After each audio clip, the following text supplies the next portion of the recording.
हरे Krishna. Shrimad Bhagavatam canto 1 chapter 6 श्लोक number 13। नालावेणु शरस्तन्वा कुशाकी चाकगह्वरम् एक एवाति यातोऽहम् अद्राक्षं विपिनं महत् घोरं प्रतिभयाकारं व्यालोलुकाशिवाजिरम्। अनुवाद तात्पर्य श्रील प्रभुपाद के द्वारा। श्रील प्रभुपाद की जय। अनुवाद। तब मैं अनेक जंगलों में से होकर अकेला गया जो नरकटों, बांसों, सर्पतों, कुशों, अपत्रिणों तथा गह्वरों से परिपूर्ण थे और जिनसे अकेले निकल पाना कठिन था। मैंने अत्यंत सघन, अंधकारपूर्ण तथा अत्यधिक भयावने जंगल देखे जो सर्पों, उल्लुओं तथा सियारों की क्रीड़ास्थली बने हुए थे। तो नारद मुनि ऐसे ऐसे जंगलों से गए जो एकदम घना था, जहाँ ऐसे कई जंगल था जहाँ सूर्य की रोशनी दिन में भी इतना घना था कि कम पड़ती थी और वहाँ पे कोई आता जाता नहीं था। इसलिए सांप ही सांप जैसे खेल रहे हैं, उल्लू खेल रहे हैं, ऐसे लगता था सियारों की खेलने की जगह। और इस प्रकार तात्पर्य में श्रील प्रभुपाद जी बताते हैं परिव्राजकों के कर्तव्यों के बारे में। परिव्राजक आचार्य का मतलब क्या है? जो विभिन्न जो पूरी पृथ्वी में विभिन्न जगहों में भ्रमण करते हैं, जैसे कि जंगलों, पर्वतों, नगर, शहर, गांव सब में विचरण करते हुए भगवान की सृष्टि की विविधता का अनुभव करते हैं और इस प्रकार ईश्वर के प्रति और अधिक श्रद्धावान बनते हैं और मन में दृढ़ता लाए और साथ ही साथ लोगों को ईश्वर के संदेश का प्रबोधित कराते हैं। यानी मन में वो दृढ़ प्रतिज्ञ होकर कोई भी स्थिति से विचलित हुए बिना भगवान के प्रति श्रद्धावान बनते हुए लोगों को शिक्षा प्रदान करना, ये परिव्राजक आचार्य का कर्तव्य है। जैसे हम देखते हैं कि चैतन्य महाप्रभु भी प्रचार करने के लिए विभिन्न स्थली पर गए और उनके जो अनुयायी थे वो लोग भी गए और साथ ही साथ जो उनके जैसे कि फॉर एग्जांपल प्रभुपाद जगत गुरु इसलिए है क्योंकि उन्होंने पूरे जगत का करीब 12 साल में 18 बार परिक्रमा किया। तो ये परिव्राजक आचार्य का कर्तव्य है। अभी भी जो प्रभुपाद के शिष्य लोग हैं सब लोग यही कार्य करते हैं, पूरे पृथ्वी का परिक्रमा करते रहते हैं, प्रचार करते रहते हैं ताकि लोगों को ईश्वर के प्रति जागृत कर सके। तो इस प्रकार जो है सन्यासी जो होते हैं वो भय को त्याग कर देते हैं और सारे संकट को भी उठाना पड़ता है, तपस्वी का जीवन होता है। तो वर्तमान युग के जो सबसे विशिष्ट और टॉप मोस्ट सन्यासी वो है चैतन्य महाप्रभु, यानी भगवान श्री कृष्ण जब भक्त रूप में अवतरित होते हैं आज से 500 साल पहले, तो उन्होंने मध्य भारत के जंगलों में से होकर यात्रा की थी। क्योंकि वो स्वयं भगवान हैं तो उनके लिए ये संभव भी था कि जैसे वो जंगल में प्रवेश किया हरे कृष्ण महामंत्र का कीर्तन करते हुए, तो जो शेर थे, भालू थे, सांप थे, हिरन थे, हाथी या जंगल के अन्य पशु सब लोग हरे कृष्ण महामंत्र में नृत्य करने लग गए। तो सिर्फ मनुष्य को ही नहीं, पशुओं का भी, यहाँ तक कि जो पेड़ पौधे थे सबका कल्याण किया महाप्रभु ने। लेकिन ये सन्यासी देखकर कि महाप्रभु सन्यासी बने या कोई सन्यासी बने, तो ये सब देखकर साधारण व्यक्ति को सन्यास लेने चले नहीं जाना चाहिए भावुक होकर कि बस घर में बहुत परेशानियां हैं, मैं भी अब सन्यासी बन जाऊंगा। ऐसा नहीं करना चाहिए क्योंकि सन्यासी सामान्य लोगों के लिए वर्जित है, खासकर कलयुग में सन्यास वर्जित है। फिर भी कुछ गिने चुने लोग सन्यासी ले सकते हैं अधिकारी से आज्ञा प्राप्त करके। जिन्होंने भौतिक आसक्ति को हृदय से काट दिया है। तो ऐसे मनमानी ढंग से कोई सन्यासी नहीं बनना चाहिए, क्योंकि ये जो वस्त्र बदल कर सन्यासी का वस्त्र धारण करना, ये तो एक फॉर्मेलिटी है। वस्त्र बदलने से मन नहीं बदल जाता। अगर कोई गेहुआ वस्त्र धारण कर भी लेता है और घर छोड़कर चला भी जाता है, लेकिन अगर उनके हृदय में भौतिक आसक्तियां हैं, भौतिक इच्छाएं हैं, तो वो कैसे संन्यास धर्म को निभा पाएंगे। तो इसीलिए जब कोई भी सन्यासी बनना होता है तो उनको अपने अधिकारियों से परमिशन लेना होता है। गुरु साधु शास्त्र के हिसाब से ही वो सन्यासी बन सकते हैं। तो इसलिए कोई अगर मान लीजिए गृहस्थ आश्रम में भी है, वो शरीर से भले ही सन्यासी का वस्त्र या ये सब ना पालन करे, लेकिन मन से वो सन्यास ले सकते हैं भौतिक आसक्तियों से। तो इस प्रकार उनको दृढ़ व्रति होना चाहिए भगवान की सेवा करने के लिए। तो इस युग में भगवान के पवित्र यश के श्रवण तथा कीर्तन वाली भक्ति की संस्तुति की गई है, और किसी भी आश्रम में रहकर व्यक्ति भक्ति कर सकता है, कृष्ण कथा श्रवण कर सकता है, कीर्तन कर सकता है। तो जैसे नारद मुनि है, तो नारद मुनि ने माता के देहांत के बाद तुरंत जैसे संन्यास ग्रहण किया मन ही मन, और परिव्राजक आचार्य की भांति वो विभिन्न देशों में, विभिन्न जंगलों में परिभ्रमण करने लगे। तो अगर हमें करना है ऐसा, तो हमें क्या करना चाहिए? हमें भगवान के जो पुस्तकें हैं, भगवत गीता, भागवतम, और जो गोस्वामी आचार्य आदि के द्वारा लिखा हुआ भक्ति ग्रंथ है, उनका पवित्र शास्त्रों का अध्ययन, श्रवण, कीर्तन में समय लगाना चाहिए, और भगवान की भक्ति दृढ़ व्रति होकर करना चाहिए। श्लोक नंबर 14 में बताया गया है, परिश्रांतेन्द्रियात्माहं त्रित्परितो बुभुक्षितः स्नात्वा पीत्वा हृदे नद्या उपस्पृष्टो गतश्रमः।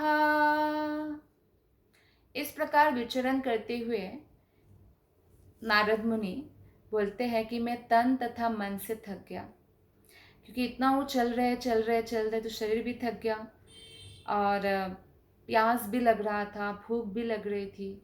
तो इसीलिए क्या किया नारद मुनि ने? मैंने एक सरोवर में स्नान किया और जल भी पिया। जल पर स्पर्श से मेरी थकान जाती रही। जो कभी भी व्यक्ति थकान हो जाती है, तो स्नान करने से ऑफिस से लोग आते हैं तो क्या करते हैं? स्नान करते हैं, जल पीते हैं, थकान चला जाता है। तो नारद मुनि ने भी सरोवर में स्नान किया, जल पिया। तो जो परिव्राजक होते हैं, जो ऐसे जंगल आदि सब में परिभ्रमण करते हैं, तो वो लोग गृहस्थों के द्वार पर भिक्षा नहीं करते जनरली, वो प्रकृति के उपहारों से पूरा करते थे। जैसे पहले के जो ऋषि मुनिया जो जंगल में रहते थे, वो भिक्षा मांगने थोड़ी ना कोई गांव में जाते थे। वो फल जो मिलता था जंगल में वही खाते थे। कभी कुछ जैसे पानी भी बहुत स्वच्छ होता था पहले, तो वो पानी जंगल से ही पीते थे। और बहुत सारे आयुर्वेदिक उपचार भी उनको पता था। मान लीजिए किसी शिष्य को कुछ हो भी किया तो भी, तो प्रकृति के उपहारों से सारा आवश्यकताएं पूरा करते। जैसे घर हाट बनाना है और कुछ भी करना है तो ऐसे ही करते थे। तो श्लोक नंबर 15 में बताया गया है, तस्मिन् निर्मानुजेरन्ये पिप्पलोपस्थ आश्रितः आत्मनात्मानमात्मस्थं यथा श्रुतमचिन्तयम्। उसके पश्चात उस वीरान जंगल में एक पीपल वृक्ष की छाया में बैठकर मैं अपनी बुद्धि से अपने अंतःकरण में स्थित परमात्मा का वैसे ही ध्यान करने लगा जिस प्रकार की मैंने मुक्तात्माओं से सीखा था। तो मुक्तात्मा यानी जो भगवान के भक्तगण थे, उनसे भक्ति सीखा नारद मुनि ने कि कैसे भगवान पर ध्यान लगाया जाता है। तो ज़रूरी नहीं है कि हिमालय के तट पर जाकर तपस्या करने से ही होगा। तो कोई भी कहीं भी जैसे भगवान की भक्ति कर सकता है। तो नारद मुनि ने पहले तो सरोवर में स्नान किया, जल पिया। उसके बाद एक वीरान जंगल में एक पीपल वृक्ष के छाया में बैठ गए। पीपल का वृक्ष पवित्र माना जाता है। वट वृक्ष, पीपल वृक्ष, आम का वृक्ष, आंवला का वृक्ष, नीम का वृक्ष, केले का जो वृक्ष है, केले का जो बनाना ट्रीज होते हैं, केले का वृक्ष मतलब केला का वृक्ष इतना बड़ा तो नहीं होता, लेकिन फिर भी बहुत पवित्र माना जाता है। तो पीपल का वृक्ष बहुत बड़ा भी होता है, छांव भी होता है। तो उसके नीचे बैठ गए नारद मुनि और अपनी बुद्धि से जैसे मुक्तात्माओं ने उनको गाइड किया था वैसे ध्यान करने लगे। तो मनुष्य को अपनी निजी सनक के अनुसार ध्यान नहीं करना चाहिए, मनमानी तरीके से। अच्छा, मेरे मन ऐसा कह रहा है, मैं ऐसे ध्यान करूंगा, मैं ऐसे पूजा करूंगा। बहुत लोग अपना मनमानी मनोधर्म से पूजा करते हैं, वो किसी का नहीं सुनते, ना शास्त्र का पढ़ते हैं, ना कोई गुरु धारण करते हैं, ना कोई भक्त की जो है गाइडेंस लेते हैं। तो वो बोलते मेरा मन ऐसा कर रहा है तो मैं ऐसे पूजा, मेरे मन को ऐसे अच्छा लग रहा है तो मैं ऐसे पूजा करेंगे या करूँगी, लाइक दैट। तो ये जो है, ये मनमानी ढंग से हमें भगवान के जो है कृपा प्राप्त नहीं हो सकता है। हमें भक्तों से सीखना पड़ेगा। तो हमें प्रामाणिक गुरु चाहिए। एक्चुअली प्रामाणिक गुरु के पारदर्शी माध्यम से, शास्त्रों के प्रमाण से तथा प्रत्येक हृदय में वास करने वाले परमात्मा के चिंतन में प्रशिक्षित अपनी बुद्धि के सही प्रयोग से हम भली भांति जान सकते हैं। यह चेतना उन भक्तों में भली भांति विकसित होती है जो अपने गुरु के आदेशों के अनुसार भगवान की प्रेममय सेवा करते हैं। तो यानी आध्यात्मिक जीवन में सफलता का रहस्य क्या है कि प्रामाणिक गुरु धारण करना और फिर प्रामाणिक गुरु के आदेश के अनुसार भगवान की प्रेममय सेवा में लग जाना। तो ऐसी चेतना हमारे अंदर विकसित हो सकता है। श्री नारद जी ने प्रामाणिक गुरुओं से संपर्क किया था, उनकी निष्ठापूर्वक सेवा भी की थी नारद मुनि ने, और उनसे समुचित आलोक प्राप्त किया था। आलोक मतलब दिव्य ज्ञान प्राप्त किया था। इस प्रकार वे ध्यान करने बैठ गए। श्लोक नंबर 16। ध्यायता चारणाम्भोजं भावनिर्जित चेतसा औत्कण्ठ्याश्रुकलाक्षस्य हृदयासिन्मेषणैर्हरिः। जो ही मैं अपने मन को दिव्य प्रेम में लगाकर भगवान के चरण कमलों का ध्यान करने लगा कि मेरे नेत्रों से आंसू बहने लगे और भगवान श्री कृष्ण बिना विलंब किए मेरे हृदय कमल में प्रकट हो गए। तो भगवान कृष्ण कितने दयालु हैं। अभी नारद मुनि ने अपने ध्यान लगाया ही था कृष्ण के चरण कमलों में दिव्य प्रेम पूर्वक। तो नारद मुनि के नेत्र से भाव से आंसू बहने लगे और भगवान श्री कृष्ण भी कोई भी देर नहीं किया, नारद मुनि के हृदय में प्रकट हो गए। तो यहाँ पर हम देखते हैं भाव, हमारा भाव बहुत महत्वपूर्ण है। हम किस भाव से भगवान की सेवा करते हैं वो महत्वपूर्ण है। अगर हम मैकेनिकली करते हैं क्योंकि करना चाहिए, तो वो भाव का जो रस है वो हमें प्राप्त नहीं होगा। तो हमें बहुत अत्यंत प्रेम भाव से हृदय और आत्मा को समर्पित करते हुए कृष्ण की सेवा करना चाहिए। तो यहाँ पे नारद मुनि भाव अवस्था को प्राप्त हुए थे।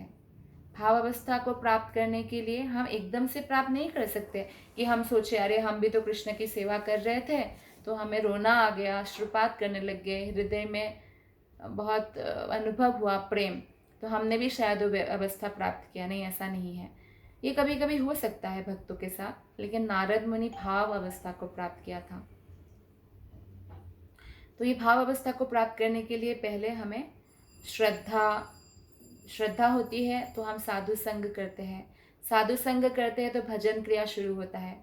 भजन क्रिया शुरू होता है तो अनर्थ निवृत्ति शुरू हो जाती है, यानी काम, क्रोध, लोभ, मोह, मद मात्सर्य आदि नष्ट होने लगते हैं। तो ये जब पूर्णतया अनर्थ निवृत्ति खत्म हो जाता है, उसके बाद धीरे धीरे भगवान के प्रति निष्ठा बढ़ती है, रुचि बढ़ती है, आसक्ति पैदा होती है, और फिर बाद में भाव उत्पन्न होता है। तो नारद मुनि भाव अवस्था को प्राप्त हुए। और ये भाव अवस्था तब प्राप्त होती है जब भगवान के लिए दिव्य प्रेम होता है। प्रारंभिक अवस्था क्या है? श्रद्धा अथवा भगवान के प्रति चाह कहलाती है कि मुझे कृष्ण का प्रेम चाहिए। इस चाह को बढ़ाने के लिए मनुष्य को क्या करना होगा? निरंतर शुद्ध भक्तों की संगति करना जरूरी है। इसलिए ये सलाह दी जाती है कि हम रोज भक्तों की संगति करें, और नहीं हो सके तो कम से कम हफ्ते में एक दिन सब लोग मंदिर जाना चाहिए भागवत कथा श्रवण करने के लिए पूरे परिवार के साथ। तो इस प्रकार हम एटलीस्ट रेगुलेटेड तो रहेंगे। हफ्ते से तो रोज करना अच्छा है, लेकिन कम से कम वीकली हमें जाना चाहिए। तीसरी अवस्था में भक्ति के विधि विधानों का अभ्यास करना होता है। तो क्या हुआ? श्रद्धा है तो साधु का संगति किया हमने, शुद्ध भक्तों का, और फिर क्या होगा? भजन क्रिया शुरू होगा। भजन क्रिया का मतलब क्या होता है? भक्ति में जो विधि विधान है उसका पालन करना होता है। इससे सारी आशंकाएं दूर हो जाती है। जब हम विधि विधानों का पालन करते हैं तो भक्ति पथ में अवरोध उत्पन्न करने वाली सब वैयक्तिक त्रुटियां हट जाती हैं। हमारे हृदय से संशय नष्ट होने लगती है। जब ये सारी आशंकाएं तथा ये त्रुटियां दूर हो जाती है तो दिव्य तत्व में आदर्श श्रद्धा होती है और उसके प्रति रुचि अधिक अनुपात में बढ़ जाती है, और इस अवस्था से आकर्षण, आसक्ति उत्पन्न हो जाता है। और इसके बाद भाव की अवस्था प्राप्त होती है, जो भगवान के प्रति अटल प्रेम की पूर्ण अवस्था है। अटल प्रेम की पूर्व अवस्था है, मतलब प्रेम भाव के बाद प्रेम अवस्था प्राप्त होगा, तो लेकिन प्रेम से पूर्व भाव की अवस्था प्राप्त होती है। ये सारी अवस्थाएं दिव्य प्रेम के विकास की विभिन्न अवस्थाएं हैं। तो इस प्रकार दिव्य प्रेम से अभिभूत होने पर, जब दिव्य प्रेम हृदय में उत्पन्न होगा तो वियोग, भगवान से विरह का अनुभूति होगी, जिससे 8 प्रकार की विभिन्न उर्मियों की उत्पत्ति होती है। भक्तों के जैसे आँखों से निरंतर अश्रुपात होना, ये सब होता है। रोंगटे खड़े हो जाना, गला रुद्ध हो जाना। तो चूंकि नारद मुनि ने अपने पूर्व जन्म में घर छोड़ने के तुरंत बाद यह अवस्था प्राप्त कर ली थी, अतएव उनके लिए भगवान की उपस्थिति को देख पाना सरल था, क्योंकि उनके अंदर कोई भौतिक बंधन नहीं था। भौतिक माता भी नहीं चली, एक माता थी, माता के लिए वो रह रहे थे, वो भी चले गए, तो पूर्णतया कृष्ण पर आश्रित हो गए। तो इसलिए उनके लिए ये बहुत सरलता से उन्होंने प्राप्त कर लिया, क्योंकि इनके हृदय में कोई भौतिक आसक्ति थी नहीं। तो अतएव उनके लिए भगवान की उपस्थिति को देख पाना सरल था, जिसे उन्होंने बिना कोई भौतिक कलमश वाली अपनी विकसित आध्यात्मिक इंद्रियों के द्वारा सहज ही अनुभव कर लिया था। श्लोक नंबर 17। प्रेमाति भार निर्भिन्ना पुलकांकोति निर्वृतः आनंद संप्लवे लीनो ना पश्यामो भयम मुने। हे व्यासदेव, उस समय प्रसन्नता की अनुभूति होने के कारण मेरे शरीर का अंग प्रत्यंग पुलकित हो उठा। आनंद के सागर में निमग्न होने के कारण मैं अपने आप को और भगवान को भी न देख सका, क्योंकि उनके आंखों से अश्रुपात हो रहा था और उनका इतना खुशी हो रही थी, उनके शरीर के अंग प्रत्यंग से पुलकित हो उठा, रोमांचित हो उठा। और फिर वो भगवान, ना खुद को देख पा रहे थे ना भगवान को देख पा रहे थे उनके भाव के कारण। तो सुख तथा उत्कट आनंद की तथा आध्यात्मिक अनुभूतियों की कोई सांसारिक तुलना नहीं हो सकती है। ये दिव्य है, इसलिए किसी ने अगर इसे प्राप्त कर लिया भगवान के प्रेम में, ये दिव्य अनुभूति, वो कभी सांसारिक वस्तु के प्रति आकर्षित नहीं होते। अतएव ऐसी अनुभूतियों को व्यक्त कर पाना अत्यंत कठिन होता है। ऐसे आनंद की एक झलक हमें नारद मुनि के शब्दों से मिल सकती है। हम इसे ऐसे तो नहीं देख सकते, लेकिन नारद मुनि की कथा से हम कानों से महसूस कर सकते हैं कि एक झलक भी कितना दिव्य होता है भगवान के प्रेम का। शरीर अथवा इंद्रियों के प्रत्येक अंग का अपना एक विशेष कार्य होता है। भगवान का दर्शन करने पर सारी इंद्रियां भगवान की सेवा करने के लिए जागृत हो जाती है। जैसे जब तक भगवान का दर्शन नहीं होता या हम बद्ध अवस्था में हैं, तो हमें जबरदस्ती अपने इंद्रियों को कृष्ण की सेवा में लगाना होता है, लेकिन जैसे ही ये दिव्य ज्ञान से हम आलोकित हो जाते हैं तो हम स्वतः स्फूर्त वो कार्य भगवान की सेवा करने लगते हैं। और जब भगवान की दर्शन हो जाता है तो सारी इंद्रियां भगवान की सेवा करने के लिए जागृत हो उठती है, क्योंकि मुक्त अवस्था में इंद्रियां भगवान की सेवा करने में सक्षम होती है। इस प्रकार से दिव्य आनंद की अवस्था में ऐसा हो गया कि इंद्रियां भगवान की सेवा के लिए पृथक रूप से उत्कंठित हो उठी। तो ऐसा होने से नारद मुनि अपने आप को तथा भगवान को एक साथ देखने में खो गए। तो ये नारद मुनि को इस प्रकार जो है नारद मुनि को आनंद, दिव्य आनंद प्राप्त हुआ। श्लोक नंबर 17 का यही तात्पर्य है। धन्यवाद। हरे कृष्ण।